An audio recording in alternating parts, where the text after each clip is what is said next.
Hello and welcome to ZeldaSpeedRuns, bringing you another match of the Breath of the Wild any percent tournament. It is round 2 of the winners bracket, Trevor versus CBF, and on commentary for you we have Newborn Insulted and the Consultant. Say hello, guys. How we doing, everybody? Hey, how's it going? Doing all right, Consultant. Thanks, Elbot, for the intro and the restream. And looks like our runners are getting ready to be off and running here momentarily. So in our matchup today, we have this is a winners round 2 bracket matchup, a one-on-one between Trevor SR and CBF. CBF won their first round matchup, edged out Breath of the Wild Boomer Classic Harmyon 387, and Trevor triumphed over Light Analyze. So these two are going head to head here in the winners bracket round 2 matchup. Winner of this matchup will face off against Roko in round 3, it looks like. Yeah. And what's CBF's PB? I know Trevor's is around like a 25. That is a really good question. I don't know that off the top of my head, but I can probably find that out really quick. It's iBot. Oh, my bad. Sorry, iBot. It's looking like an L to me. But I guess that'll be an L for me instead. 26. Is that right? Yeah. Oh, there we go. Yeah, it looks like a 2641, if that is indeed their most up-to-date PB 8 months ago. So I'm gonna presume that both of these runners, I think, primarily run Amiibo, so that's what I'm guessing we'll see here from each of them today. And yeah, should be a great matchup. CBF hasn't started yet. Or no, he has. Looks like they are, yeah. Yeah. So if you've seen many of these races or any Breath of the Wild speedruns before, you know that the first thing that we have to do here is collect the Sheikah Slate from the pedestal in the Shrine of Resurrection. That's going to basically allow everything else in the game to happen, because with the Sheikah Slate, they can do the first major trick of the run, which is a scope clip out of the Shrine of Resurrection. And then it'll be things happening at a mile a minute here. So we'll see if both of these runners can get quality clips, speedy clips out of the Shrine of Resurrection. CBF saying in chat it's a no amiibo race. Fair enough. So we'll see a little bit different routing there.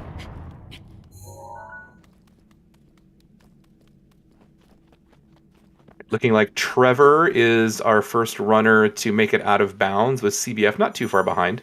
A little bit of trouble for CBF on that scope clip. It can be pretty finicky sometimes.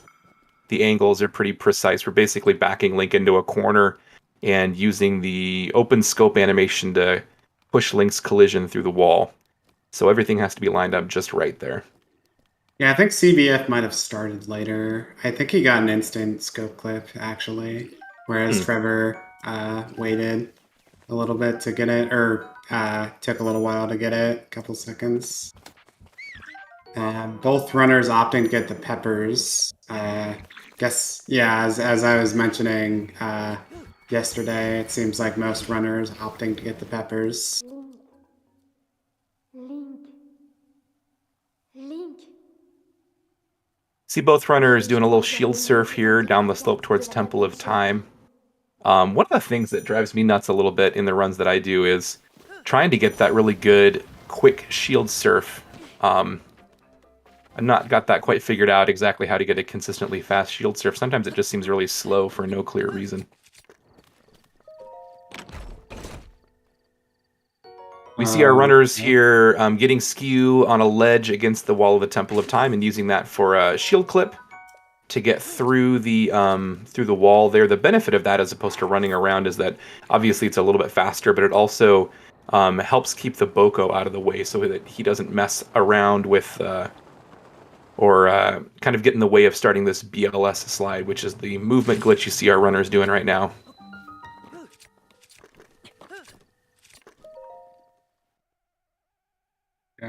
Trevor, a little bit ahead of CBF, who CBF having a little trouble with the clip into Bomb's Shrine, but he There gets we it go. eventually. There we go. Yeah.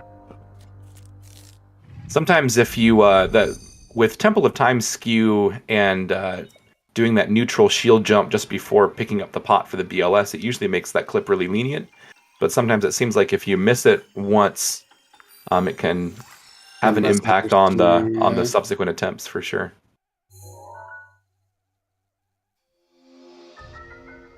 And So one of the decision point here, by the way, is sorry to interrupt, but oh, you're good. Gamer and normal wind bomb. I think Trevor's gonna do Gamer. Don't know what CBF typically does. Damn, it's a fast setup, and he gets Very Gamer. clean, very clean. CBF looks like also going for Gamer Wind Bomb.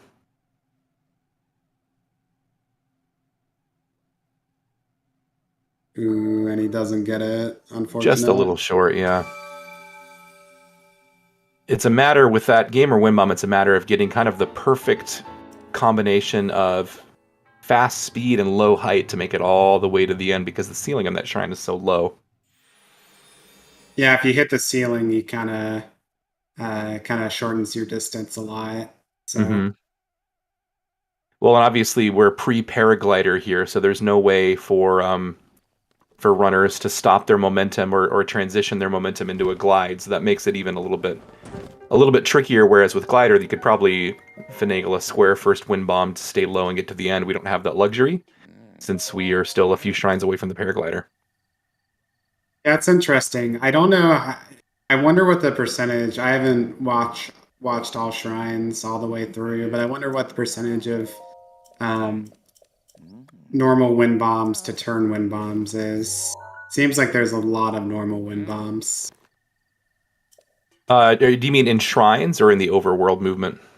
In shrines generally. I think in overworld movement there's a lot of turn wind bombs.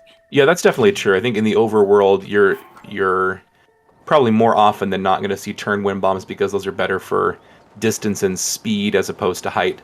But it's probably true that your typical wind bomb to the end shrine is going to largely rely on a non-turn wind bomb.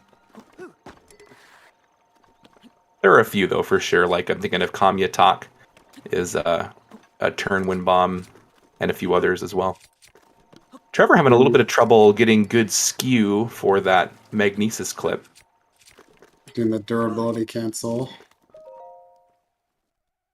Very nice elevator clip though. For me, that inside elevator clip has always been a little bit tricky. Oh yeah, it's the worst because you have to angle right. You have to hold forward at the same time as you do a shield jump, which is kind of annoying to do. CBF with a clean clip going to make up a little bit of time here.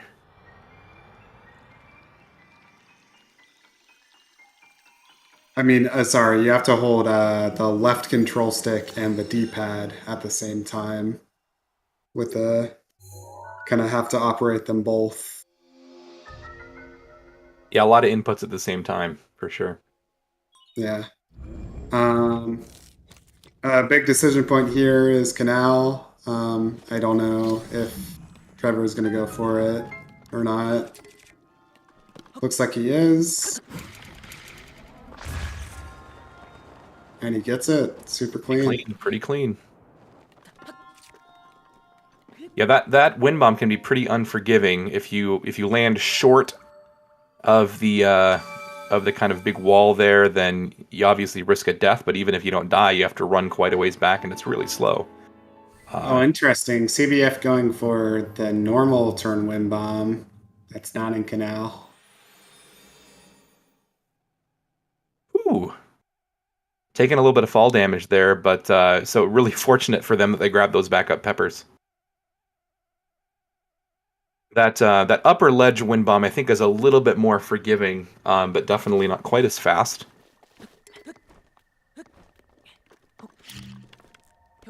Now we got both of our runners heading on towards the Stasis Shrine. This is, in terms of overworld movement, probably the most difficult split on Plateau, in my opinion. with this. You got to really build up as much speed as you can to ride the BLS slide up the slope. Trevor doing a really, really nice job maintaining momentum and steering at the same time.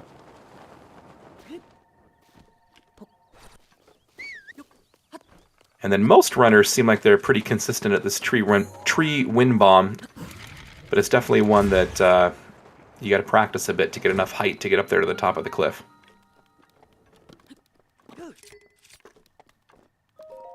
Yeah. Wow. There have definitely been times when runners have messed up the tree wind bomb. Oh, for And it sure. can lose you a lot. It's definitely one of those reset points in plateau. You know, a lot of the other things can be relatively easy, but this tree wind bomb can be a little tricky for some people. And he gets it first try. CBF does. Yeah, both of our runners having really nice, clean overworld movement there. No issue on the clip. Pretty fast BLSs.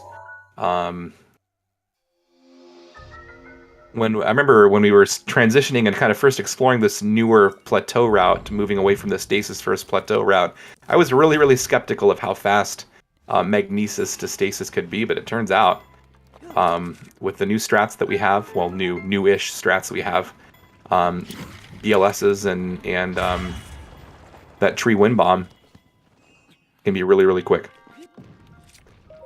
Gosh, and Trevor is just speeding through a 10. It's like a 9-minute stasis. That seems really fast. Yeah, Trevor's gaming for sure. Only thing really to go wrong for them so far has been the little bit of issue they had on the mag clip. CBF going for the turn wind bomb in stasis here as well. That turn, I think, not only allows us to go lower and faster, but also gets a nice precise angle to bounce off the monk cage. And CBF, unfortunately, failing that with no backup food, they're going to have to run now. Unfortunate. Yeah, a bit of a time loss here for sure, but nothing that can't be overcome. There's still a lot of race left to run. Yeah, it's interesting when you have a runner that gets like kind of ahead on plateau to see what mistakes they can make during castle or during The boss rush. the boss fight, the boss rush. Yeah. Yeah. Trevor got a little bit unfortunate there on that slide. He was coming in with really good momentum, but it looked like kind of hit the barrel and just stopped in place right there at that Boko camp. Would be a good BLSS for me, but that's these runners have different standards, so Yeah, these are both pretty peak level runners, and so little mistakes like that can add up. Give the other runner an opportunity to get back in the race. Really nice, quick ESC though from Trevor, so that helps. Is your mom watching Netflix, Trevor? Is that why? Just kidding. The frames, no. All right, CBF getting a nice clean line and pretty good speed on this BLS. Yeah, BLSS a little bit cleaner from CBF. Let's see how ESC goes for them.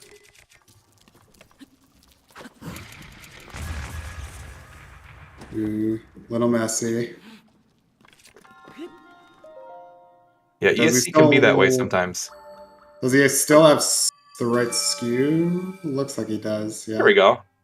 Trevor had a really nice ricochet on that wind bomb in Cryonis. Kind of bounced off the wall and landed really close to the monk cage. Yeah, it feels like it can be kind of random. The area you land in with the with that specific wind bomb, but Trevor getting like the quote unquote optimal landing position. Yeah, I think there are certain timings, wind bomb timings you can do that make, because you basically have to get a lower trajectory to bounce off the wall instead of landing up there up high. So I think an early circle bomb helps that to happen. It's still not a guarantee by any means, I don't think.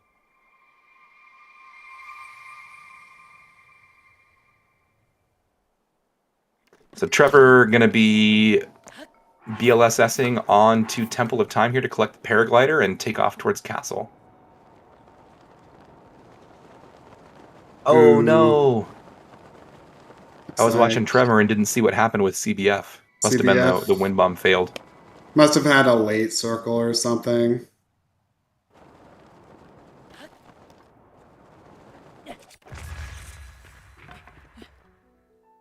And on the reload, they're able to do a slightly different, a little faster wind bomb setup from the peg by the entrance elevator. Oh, they're saying incorrect aim. Hmm, It's too bad. interesting.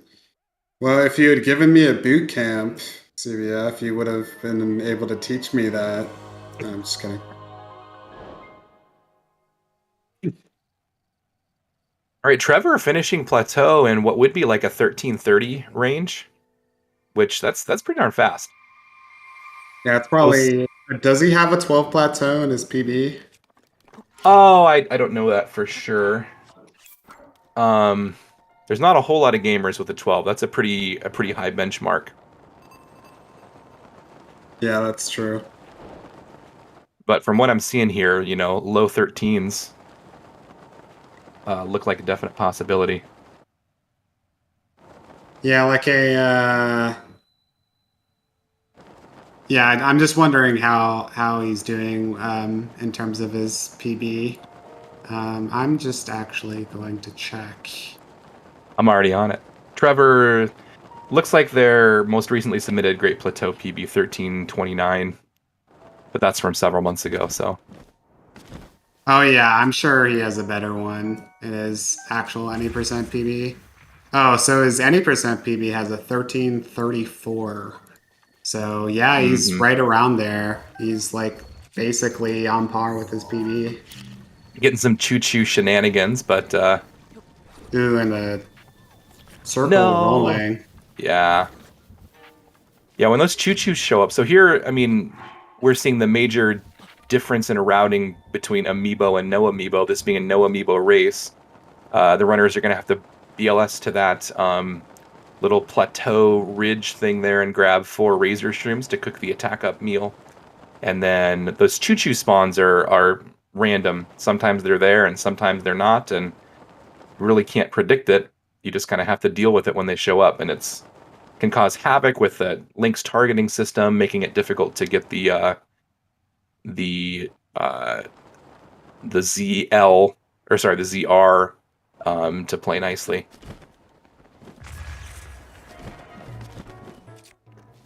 Oh man, that gate was loaded from the get-go. Damn, unlucky. Yeah, that's really tough. Trevor had a really nice. I mean, it was a solid, good speed BLS, and just sometimes the game does that. Looks like he's got the proper ESC though, pretty quickly. Yeah, he's in there.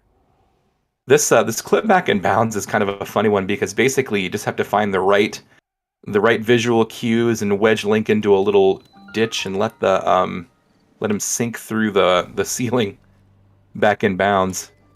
You see CBF opts for the tree instead of going on the rock to avoid the choo-choos. Yeah, unloaded gate for CBF would tighten this race up considerably. Yeah, I mean, I would say he's about 2 minutes behind, and maybe it would make him like a minute and a half behind or a minute behind. Trevor's ESC was pretty quick. Yeah, he did a nice job for sure. So we'll see here coming up in just a moment after Trevor cooks his attack food whether... I don't know whether they've been doing the inbound 6 ancient arrow route or the out of bounds 3 ancient arrow route in this race setting. Loaded gate for CBF as well, man. Gate, down. 0 for 2 on getting unloaded gate. That's rough.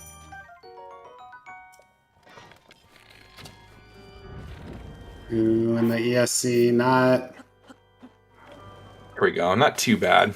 not too bad. If you're watching and wondering why in the world they're both runners landed on their shields and flopped after clipping, that's to remove what we call glitched ragdoll state, which basically prevents wind bombs from working correctly. Ooh, yikes. So it looked like what happened there, Trevor scope clipped out of bounds, and after that clip there's a mid-air wind bomb, but they forgot to detonate their bomb they used to distract Blazalphos. And so when they went to initiate the wind bomb, the existing bomb detonated, and then they ended up having to reload because they couldn't pull off the wind bomb in time, given that little hiccup there. An autosave forcing Trevor to cook again. So that tightens things up here a little bit. Yeah, I don't know how hard this wind bomb is. Does it require a turn or no? It doesn't require it. I've seen some runners use a turn set up there. I think that it's a little better speed, but I think most runners use just a non-turn setup there. But because of the lag in Castle, like I know that lag can be an issue there. Ooh, not so it's definitely an advanced strat for sure.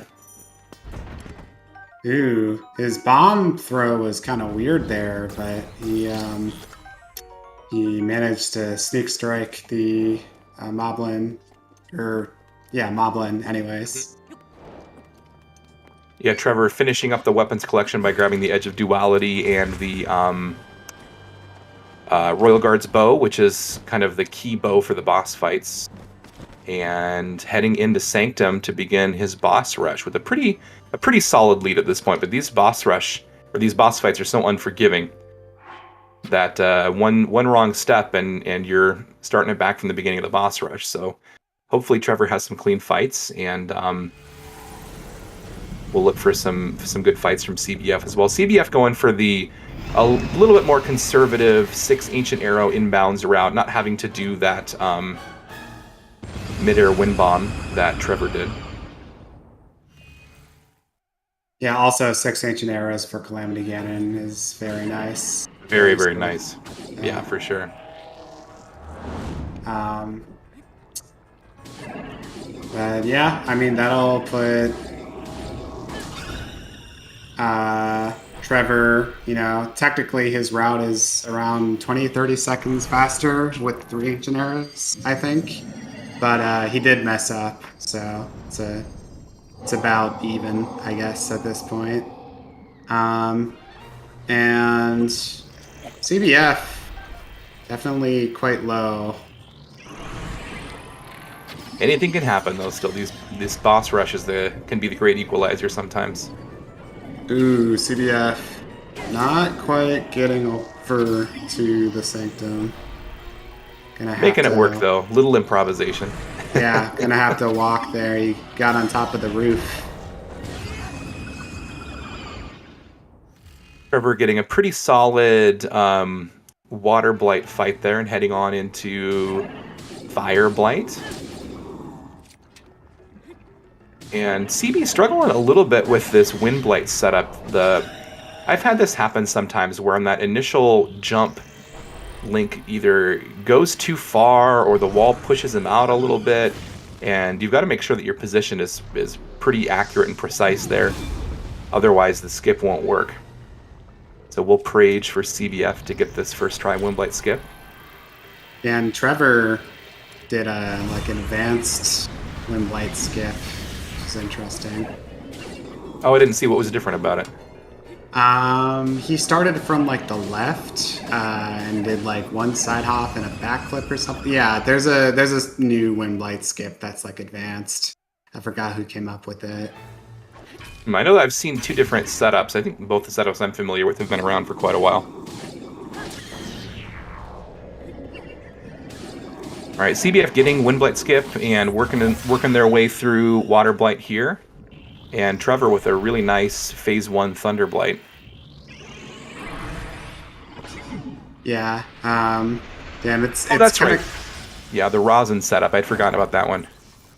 It's kind of crazy how these runners just don't mess up the Thunder Blight.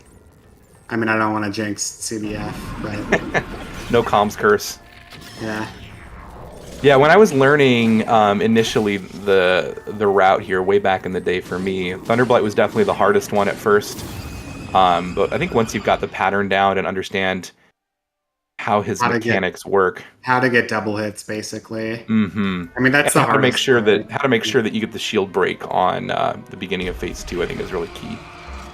Yeah, just knowing that you have to attack with 4 boomerang hits. For some reason, I had a problem where after I broke the shield, I would like swing my Edge of Duality instead of like spin it, and that would like screw me over a lot.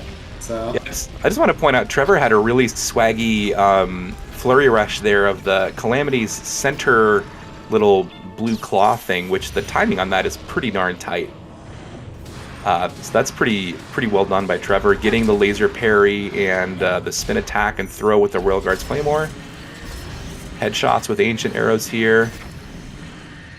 And done with phase 1. Super clean.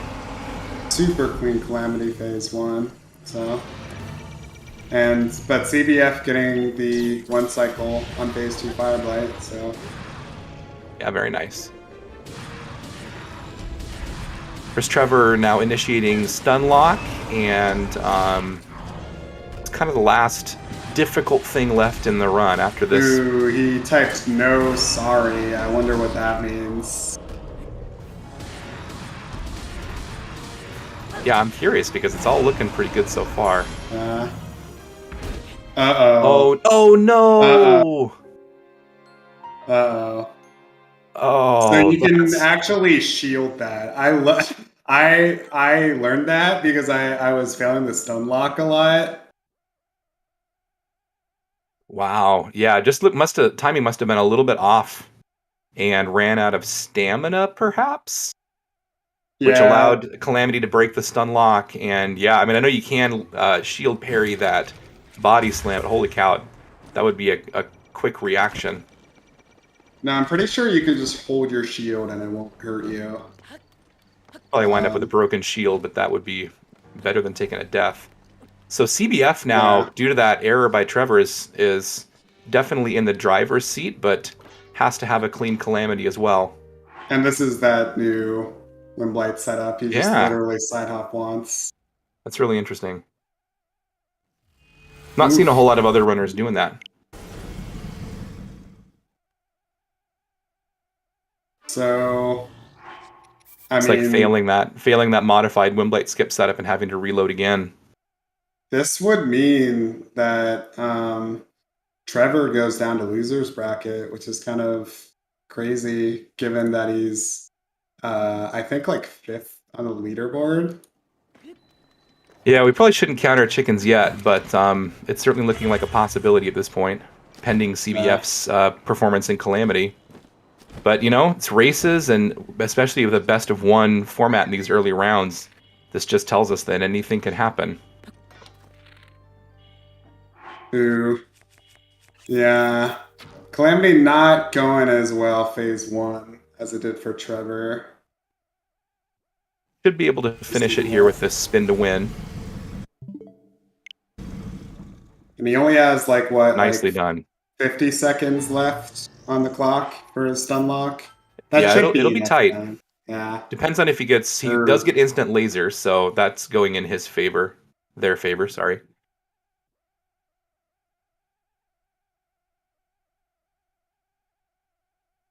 And Trevor looks like taking another reload here, struggling to get Windblight skip to restart the boss rush.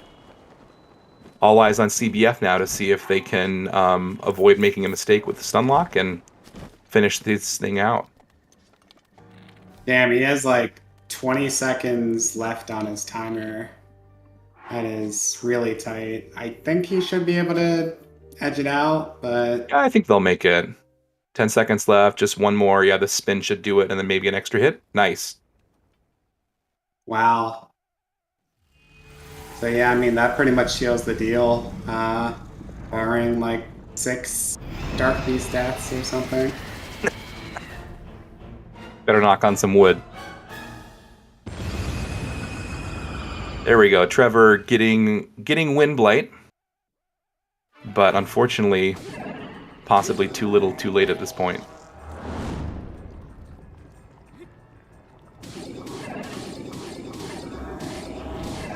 Look, Trevor, at least you're gonna beat my PB if you continue this run. And it should be noted that because the tournament is double elimination,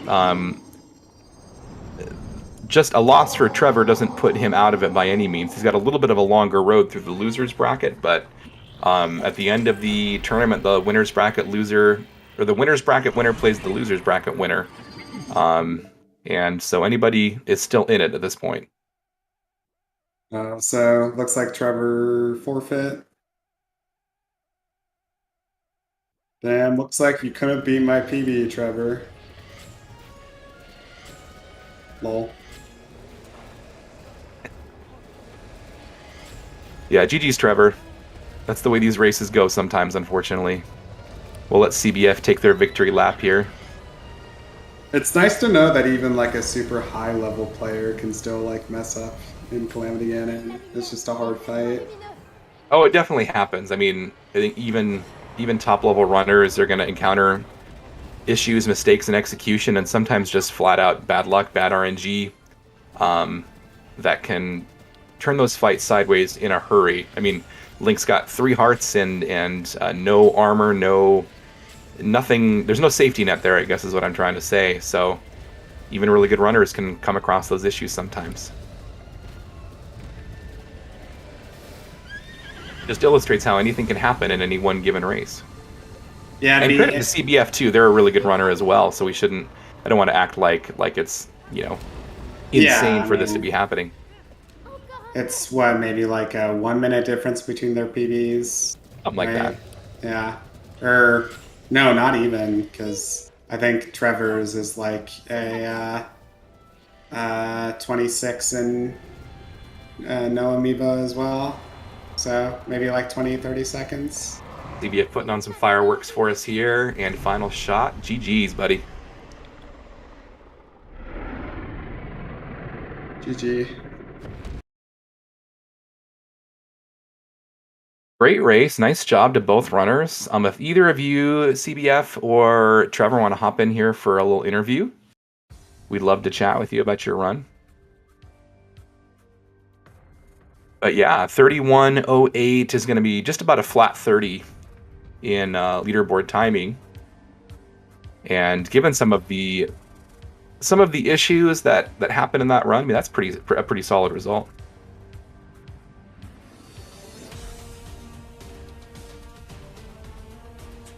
All right, we get to see the Big Pig's death throws here. So Trevor,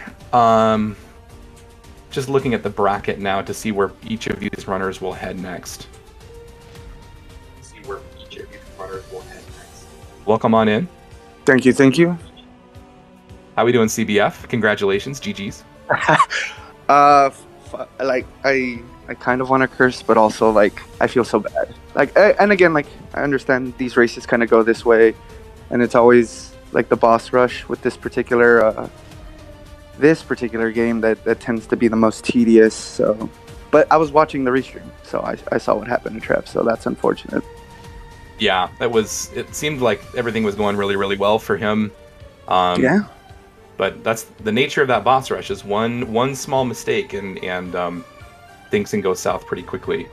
Yeah. No, it was like a mid 13 that he ended up getting, which is I mean, like that's insane in a race. Super insane. Right. Yeah. But yeah, no, I mean overall, like not to say that this attributed to anything, but like I legitimately like at work, so I just needed to find like a quiet empty space to like set myself up. So I was about to even just forfeit just based on the fact that like I wasn't even prepared in time for this. But I mean, nonetheless, like it was a good race, dude. Like Trevor is an absolute monster in a very short amount of time, like similar to like Koroks and Onyx, who have been absolutely on a tear as well. So yeah, just an absolute privilege. I very much so was nervous coming into this race. For sure, yeah. I think that there's always nerves like this, especially when you're going up against a runner of Trevor's caliber. And yeah, but you're right, anything can happen in a race like this. What What were you the most happy with about your race, and what was on the other hand something that you were frustrated with, or just kind of take us back through the highlights and lowlights? I mean, like, plat is always going to be plat. Like, I feel like I have zero excuses for like a poor plat, because like any category that you can run, or like you have to go through plat anyway. Right. So like little mistakes, like gamer win bomb. Like I dropped too late of a circle in bombs for gamer. Mag win bomb, like that one was fine. Stasis win bomb, I don't know really what happened there. I feel like I may have turned too much, or I may have still had ragdoll on it for some reason. And then stasis win bomb, cryo win bomb. The angle was just bad for that, so I just ended up like ricocheting off the wall and then just falling and dying, which, you know, it happens. Right, yeah, those shrine win bombs can be like that sometimes. Finicky. Yeah. And your then the door overworld loaded movement across plat was really good. Thank you. And then loaded gate, right, yeah. It loaded right as I was like dropping. Like I saw the load happen, I was like, please don't load the door. And the first thing that loaded was the door. So I was like, okay, that's kind of how it works out. Yeah, game's gonna game sometimes. It's just gonna do it. Yeah. I think in terms of everything else, I did pretty well. I went for the safer strat of 6 ancient arrows, grabbed an extra shield, which was helpful because my potlet ended up breaking in that first encounter with Calamity. And then what else? Yeah, I mean, other than that, it was just a matter of staying calm. Like with Calamity, I didn't get the initial 6 shots of the ancient arrows to then flurry rush to then run over bomb arrows and claymore and all that good stuff.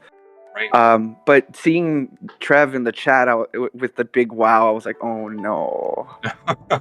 Yeah, we saw that and we were like, oh no, because we hadn't, the stream was a little bit behind that. Yeah. So we were just like, yikes. Yeah. So I saw that and I was like, there's one of two things that could have happened. Like either he died or his shield broke and now he has to try and figure it out. But yeah, no, I think I've been fairly consistent with Calamity.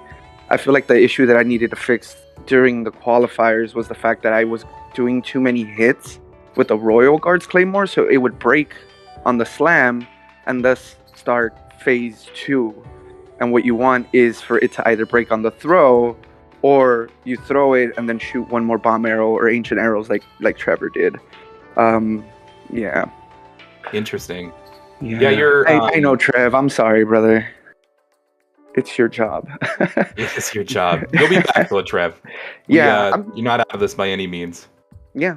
And I think for me, like, I'm really excited. You all had mentioned the next folks in line for the races. Who would I be up against next? You're up against Roko next. Oh, God. Yeah, Roko was in the race that Consultant and I calmed last night, where it was kind of a wild ride in that he was behind Song for most of the run, and then Song had some really awful load gate and shield breaking luck, but Roko, he can game, and so that'll be a big matchup. That's what I mean. I had just had a conversation with some folks in Discord not too long ago where I was like, either matchup is like a bad one for me, and it's a best of 3, so like needing to be consistent for 2 of those 3 races is already bad enough in itself when you're trying to PvP. But having like Song or Roko doing it alongside you is that much more intimidating. Sure. But I'm excited. Yeah. I'm excited. Well, and even just to make it to the quarterfinal round of the winners bracket and be one of the top 8 standing in the winners bracket, that's a pretty cool honor even just by itself, I think. I mean, to be quite frank with you, this is as far as I've made it in the tournament over the last 3 years that I've participated. Yeah, that's awesome. Yeah, so I'm excited. Yeah, Roko, I'm excited. Woo! Cool. That's awesome. Yeah. And Trevor will be going up against Nartax, it looks like, nice. Heading down to the losers bracket, and again, very much still alive. Although potentially looking at a matchup with Song if both runners advance to the next round of the losers bracket, which that's a brutal losers bracket matchup right there. That's crazy. I need front row tickets to that race if that ends up happening.